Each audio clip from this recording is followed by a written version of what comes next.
ओम नमः शिवाय, हर कर महादेव। डिवोर्स को कुंडली में कैसे देखा जाता है?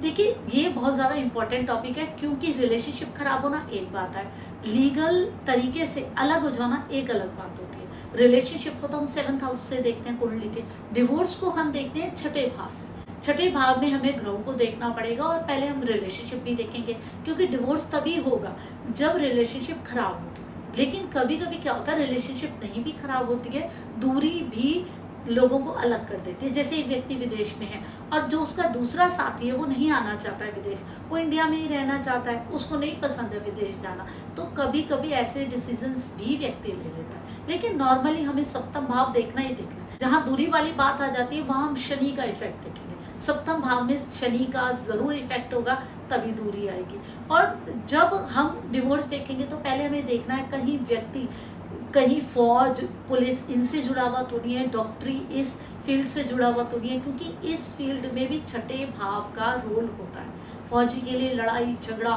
बहुत ज़्यादा इम्पोर्टेंट है, पुलिस के लिए भी है, उसका भी बलि होता है, और जो डॉक्टर है वो लोगों की प्रॉब्लम से रिलेटेड काम करता है, तो वो भी छठे भाव से जुड़ी हुई चीज़ें हैं। तो हमें उस चीज़ को भी ध्यान रखना है कि व्यक्ति का प्रोफेशन क्या है। ऐसा नहीं है कि कोई वकील है जो कि छठे भाव से जुड़ा हुआ है और उसका वो स्ट्रांग है, अच्छा वकील है, और हम बोल दें कि आपका डिवोर्स हो जाएगा, तो कुंडली की पूरी व्याख्या करनी पड़ती है, तभी किसी चीज़ को बता सकते हैं। पहले लगन तो देखना ही देखना है कि कैसा लगन है, लग्नेश है, क्योंकि अगर आपका डिवोर्स हो रहा है तो लगन लग्नेश में कहीं ना कहीं उसका इफेक्ट हमें दिखता है। फिर सप्तम भाव सबसे ज़्यादा इम्पॉर्टेंट हो जाता है। चंद्रमा भी हमने देखना है कि मन कैसा है, व्यक्ति का चीज़ों को कैसे ले रहा है, कैसे समझ रहा है। देखनी तो सारी ही चीज़ें पड़ती हैं, लेकिन इम्पॉर्टेंट छठा और सातवां भाव है। जब हम सातवें में देखेंगे, अगर 3 ग्रहों का नेगेटिव इफेक्ट आ जाता है सातवें भाव में, तो फिर नेगेटिव ही है। इसका मतलब फिर चीज़ें नहीं संभाली जा सकती। सप्तम भाव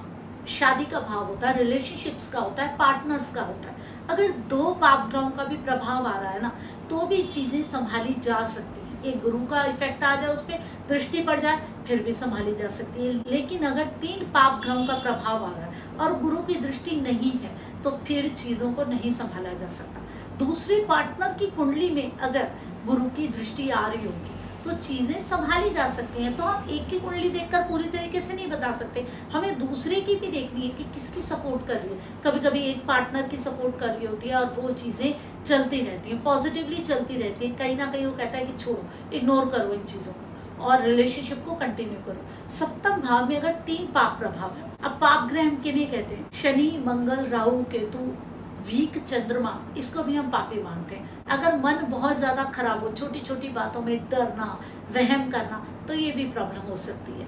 अगर गुरु का प्रभाव है तो चीज़ें बच जाएंगी। पहले हमें सप्तम भाव देखना है, सप्तमेश देखना है। अगर दृष्टि आ रही है, कोई पाप ग्रह बैठे हैं 3, तो वहाँ तो समझ जाइए कि फिर तो नेगेटिव है, रिलेशनशिप बिल्कुल अच्छी नहीं है। फिर हम छठे को देखेंगे, रिलेशनशिप तो खराब आ रही है, ये कंफर्म आ गया। अब हम देखते हैं छठे का क्या इफेक्ट है। षष्टेश बहुत ज़्यादा इम्पोर्टेंट हो जाता है। अगर षष्टेश वहीं बैठा है, भले ही वक्री हो, तो रुकता तो रहेगा डिवोर्स, लेकिन हो जाएगा। अगर षष्टेश दृष्टि डाल रहा है, तब भी उस चीज़ को कंफर्म कर देता है। अगर षष्टेश ना तो दृष्टि डाल रहा है, ना संबंध बना रहा है, और कहीं ऐसे ही अलग ही बैठा है अपने मित्र ग्रह में, तो फिर डिवोर्स को लेकर लगेगा कि डिवोर्स कैसे होगा।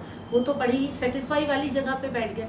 अगर छठे भाव में कोई ग्रह नीच का होके बैठा है, उच्च का होके बैठा है, तो वो भी प्रॉब्लम्स को बताएगा और बहुत आगे जाकर बाद में डिवोर्स हो सकता है। उसको हम कंफर्म नहीं कर सकते जब षष्टेश ही उसको बली नहीं कर रहा है, स्ट्रांग नहीं कर रहा। फिर हमें नवांश देखना होता है। ऐसी उसमें अगर नवांश में षष्टेश संबंध बना रहा है अपनी राशि से, जो कि नवांश का षष्टेश, अब उसकी बात कर रही हूँ, अगर वो संबंध बना रहा है, वहाँ बैठा है, उस पर दृष्टि डाल रहा है, या कोई उच्च का नीच का ग्रह बैठा है, फिर चीज़ें हमें समझनी पड़ेगी। क्योंकि अगर षष्ठी दृष्टि डाल रहा है, संबंध बना रहा है, वही बैठा है, तब तो कंफर्म हो गया।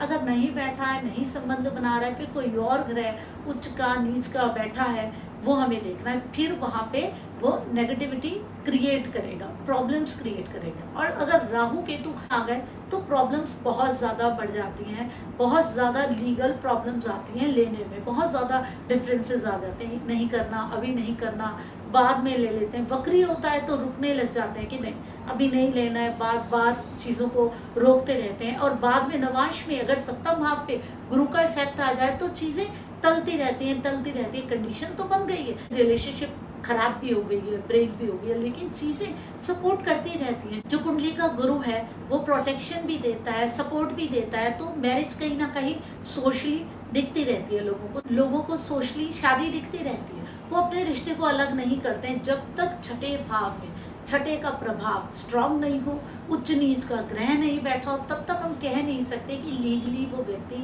उससे अलग होएगा। फिर सप्तम भाव को हमें नवांश में भी ठीक से जांचना होता है, क्या जो प्रॉब्लम्स शुरू में क्रिएट हुई थी आगे भी चली थी। ऐसा तो नहीं कि बाद में सारी चीज़ें ठीक हो गई और व्यक्ति को लगा कि नहीं अब मुझे अलग होने की कोई ज़रूरत नहीं है, हम लोग साथ में ही रहें, सारी चीज़ें हम सॉर्टेड कर लेंगे, सारी चीज़ें हम लोग सुलझा लेंगे। और जो व्यक्ति आ रहा है कुंडली दिखाने के लिए, उसकी छठे या आठवीं की दशा है वो भी तो देखना बहुत ज़रूरी है।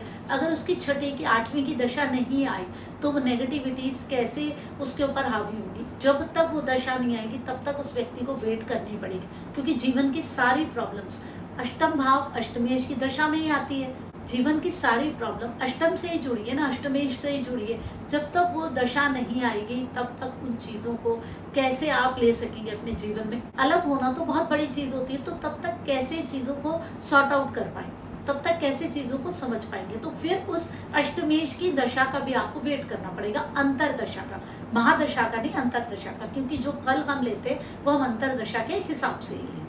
बाकी तो देखिए पूरी कुंडली देखनी पड़ती है, जांचनी पड़ती है, तभी बता सकते हैं। लेकिन मैंने काफ़ी कोशिश की कि मैं आपको काफ़ी हद तक इस बारे में बता दूँ। ओम नमः शिवाय, हर हर महादेव।